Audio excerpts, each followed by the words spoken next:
This video is made possible by HelloFresh, but more about them later.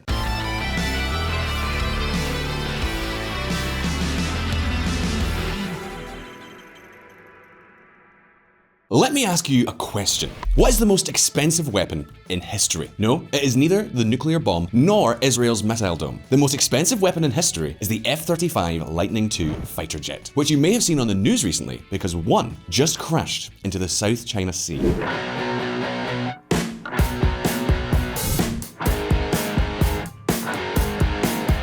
And I know what many of you are thinking. You're thinking, Grant, that's not true. I'm familiar with this subject, and I know there are more expensive fighter jets than the F-35. For example, an F-22 can cost about $300 million per unit, whereas the F-35 can cost less than $90 million. But what makes this aircraft so incredibly expensive is the cost to develop it. Hold on to your seat, because the figure will leave you shaking in your boots. $400 billion. To give you an idea, that's nearly more than the entire GDP of a country like Egypt. As a comparison, the International Space Station, which didn't come cheap either, cost only $150 billion. But wait a minute, because that's not the end of it. When we're talking about military spending, we usually forget the important part of maintenance. That is, the cost of having all the F-35s ready for combat, repairs, fuel, upgrades. If we count all this, we can say that the total cost of the F-35 exceeds $1.1 trillion.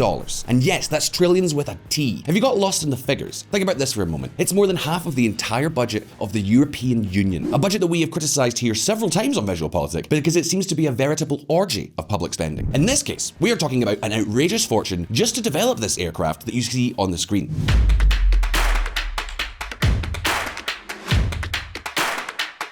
And, of course, although it was developed by a private company, make no mistake, all that money comes from taxpayers' pockets, both in the United States and in the United Kingdom, the Netherlands, and many other countries. I'll explain why later. And what you're probably wondering now is the F-35 really worth spending so much money on? Is it really that amazing? Well, this is the same question they've been asking in Washington for years. From John McCain to Donald Trump, many US politicians have harshly criticized the F-35 program, and the controversy continues. You see, I'm sure you've all wondered many times if military spending is really that important, especially those of you watching this video from the United States. Of course, nobody really questions that every country sort of needs a military, but where is so much public spending going? Why did the F-35 project cost so much money? How does the arms market work? Pay attention, because using the example of the F-35, we are going to learn many things about the world of armaments. Because today, we are going to answer all of these questions. But before we look at a bit of history, I think Josh has some other questions for us. Have your eating habits gone downhill over the holidays? Or because of working from home, comfort eating? Does the idea of planning and executing a healthy eating plan just feel like another chore? Imagine if someone else figured out a week's worth of food for you and delivered the ingredients right to your door. Well, HelloFresh does exactly that. You only have to indicate your preference online.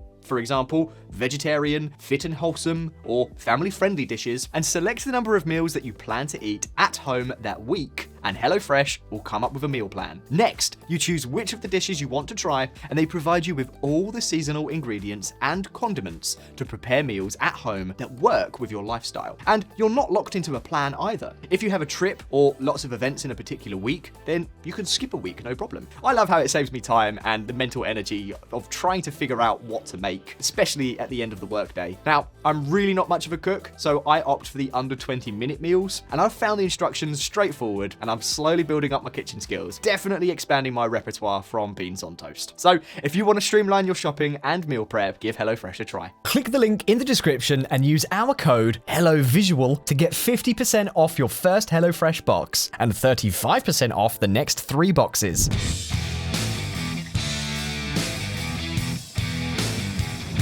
A fighter to unite them all.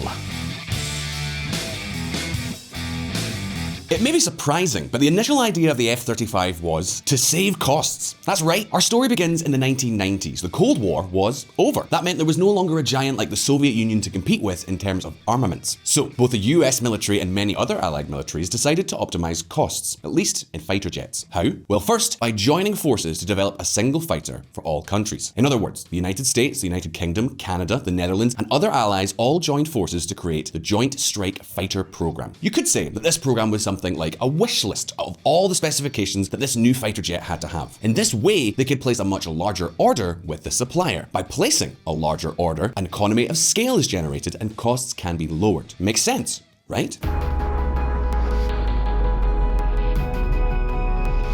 And what did they put in that letter to this armament Santa? Well, to further optimize costs, they did something similar to what low-cost airline companies like Ryanair would do several years later, using a single aircraft model that serves for everything. Because yes, each fighter jet is designed for a very specific use. For example, the Harrier jump jet is a fantastic aircraft for supporting ground troops due to the fact that, among other things, they can take off and land vertically, as if they were a helicopter. This allows them to operate in almost any type of terrain. However, a Harrier is not suitable for attacking other fighter planes because it cannot reach supersonic speed. So, if you want to be ready for air-to-air combat, you also need a fleet of F-16s. This means that you need to have maintenance and replacement engineers for each of the fighter models, which costs a veritable fortune.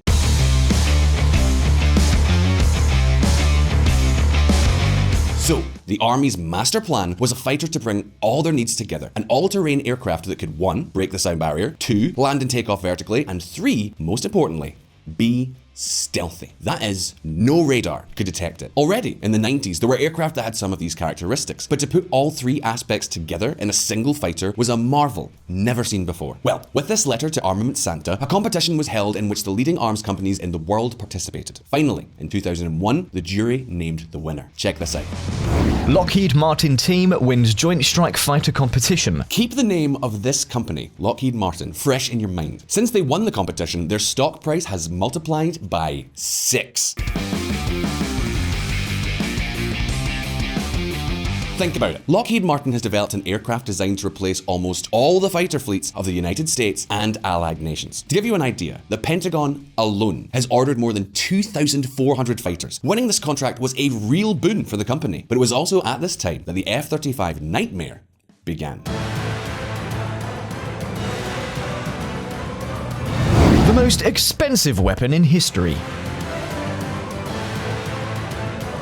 The F-35 was about to become a reality. Lockheed Martin had designed an aircraft that had it all. It was stealthy, supersonic, could take off and land vertically, and had the latest software. And for that, both the United States and all of the other countries in the program put $298 billion on the table. It may seem like a lot of money, but remember that we are talking about renewing almost the entire fighter fleet. The problem? Well, the problem arose when it came to mass production.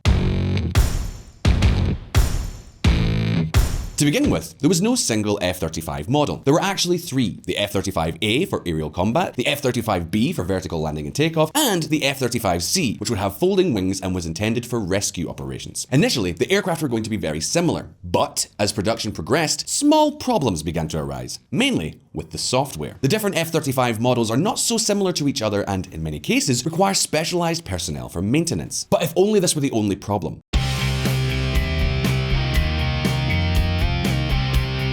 Lockheed Martin's idea was what was called concurrent development. What does this mean? Well, instead of waiting until all the designs are ready for mass production, the company starts manufacturing aircraft in beta versions. Then, as the R&D department progresses, improvements are made to the aircraft that have already been developed. The idea behind this strategy was to speed up production, but instead, it created the opposite result.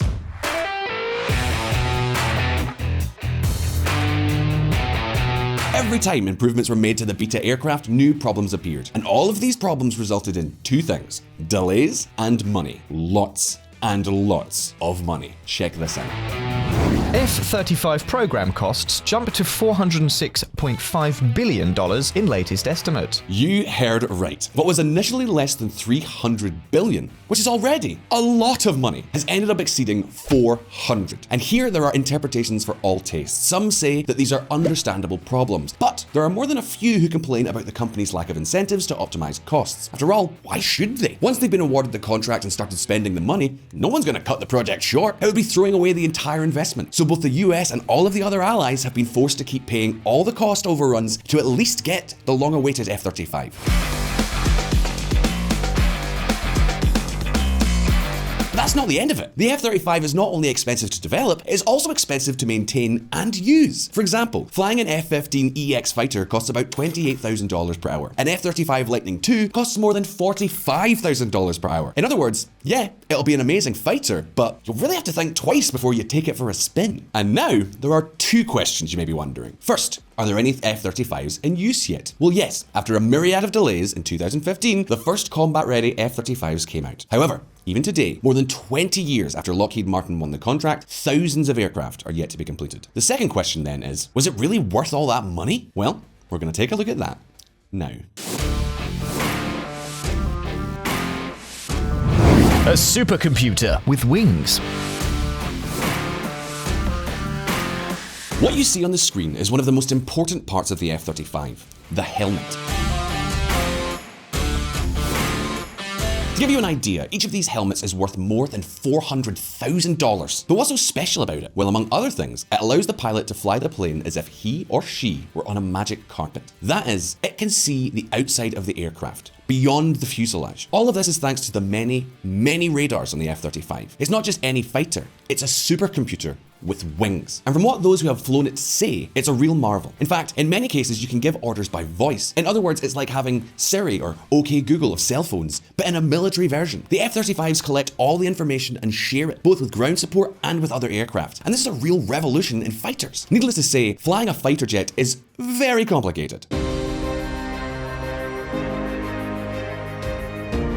For one thing, the cockpit controls are full of buttons you have to pay attention to. But remember, we're not just flying, we're in combat. You have to be aware of flying and at the same time to detect the enemy, shoot them, and prevent them from shooting you. It's a real chaos. Well, the F-35 processes all the radar information and sends clear and direct orders to the pilot. What's more, it can even share information with tanks, missile batteries, or even other F-35s. This allows it to automatically triangulate where an enemy radar is, for example. So do you understand now why the F-35 software was giving so many problems? It is a fundamental part of this fighter jet. You could say the F-35 is not just an aircraft, it's a whole system for sharing information automatically on the combat field. It's a big data applied to warfare. Of course, all of this must be added to the fact that this is a stealth aircraft. All F-35 models are capable of flying without being detected by any radar or heat camera. And that is kind of a technical wonder.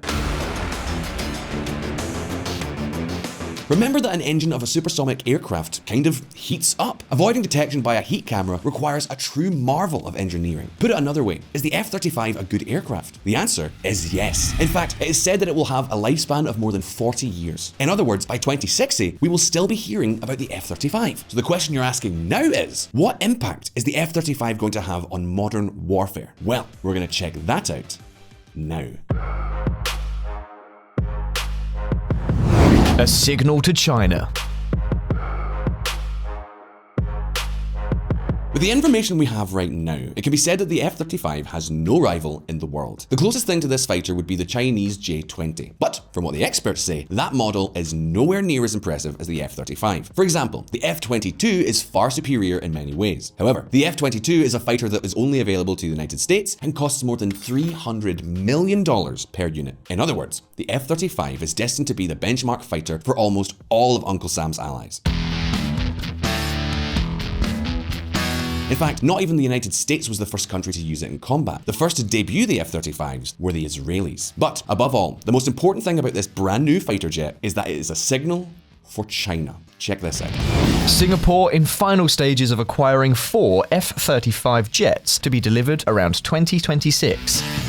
US gives the green light to Japan's $23 billion F-35 buy. Japan, Singapore, South Korea, these are all countries in Asia that are renewing their aviation fleets with US weaponry, armament with which, at least as far as is known, China cannot compete. All of this serves one purpose. The countries surrounding China are arming themselves to deter a possible expansion by the Asian giant, and they are doing so by strengthening their military ties with the United States. In other words, the F-35 is helping Uncle Sam keep his allies in Asia. The same is true in Europe, where almost all NATO countries have bought or are considering buying F-35s to revamp their fighter fleets. Of course, there's still a few years to go before Lockheed Martin's delivers all the orders that are placed with it, and even today they are still encountering problems with delays. But we can say that the F-35 is becoming the object of desire in almost every army in the world, or at least for the allies of the United States. So now, the question is over to you. Do you think the US is doing good business selling the F-35s to its allies, even in the long term? Would it have been possible to develop this fighter jet for less money? Is it even possible to control the operating costs of the military industry? You can leave me your answers in the comments below. And as always, don't forget that here at VisualPolitik, we have new videos every week. So subscribe to our channel and hit the little bell button down there so you don't miss any of our updates. If you like this video, like it so we know, and I'll see you next time.